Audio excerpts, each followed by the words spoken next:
y quiero que escuchen lo que fue hoy Benjamín Netanyahu, Bibi Netanyahu, desde la Franja de Gaza, con nuestro flamante nuevo secretario de Defensa de Israel. Está subtitulado. שר הביטחון, הרמטכ"ל, ראש השב"כ עם מפקדינו וחיילינו הגיבורים שעושים כאן עבודה נפלאה פה במרכז הרצועה, בכל חלקי הרצועה.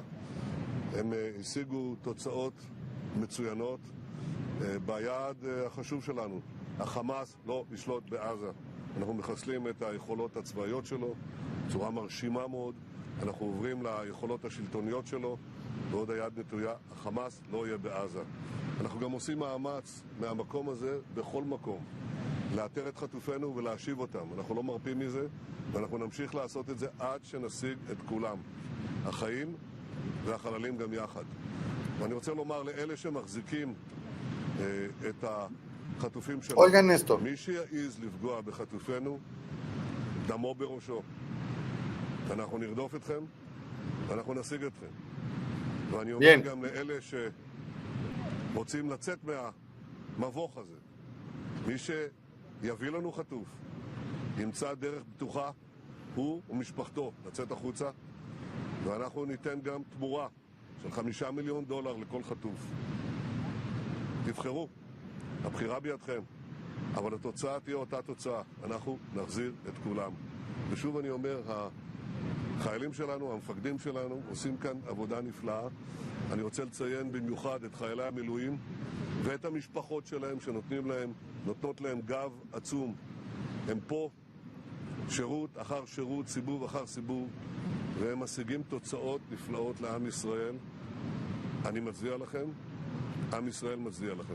אנחנו מחויבים לכלל חיילי צה"ל, גם לחיילי המילואים. אנחנו ניתן להם את כל התנאים ואת כל מה שידרש בכל החלטה שתידרש, וניתן להם גם עם ראש הממשלה והממשלה החלטות נכונות שיסייעו להם להשלים את המשימות.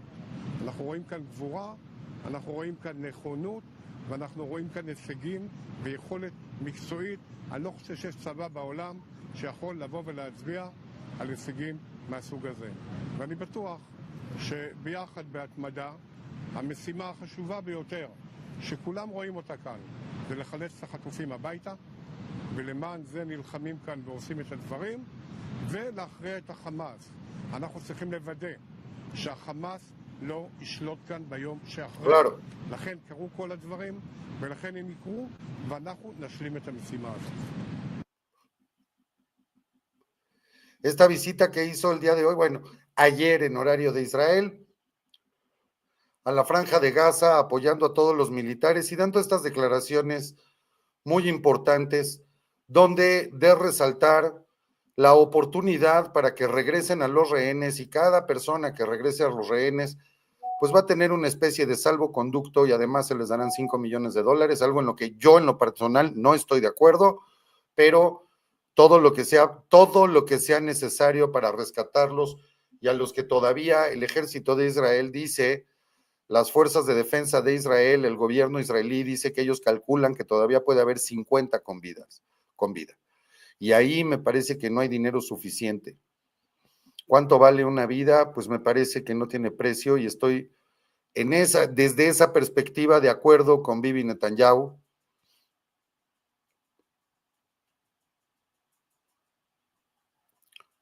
En ofrecer esto, porque, como sabemos, muchos de los rehenes, como ha sido desde que inició esto, están en casas de civiles, abajo de escuelas. Por cierto, hoy en Líbano se encontraron arsenales tremendos debajo de escuelas a donde van los niños.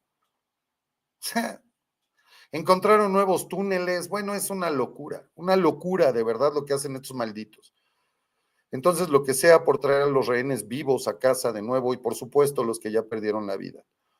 Pero mientras haya una posibilidad, $5 millones por cada uno me parece que es absolutamente justificado en ese aspecto,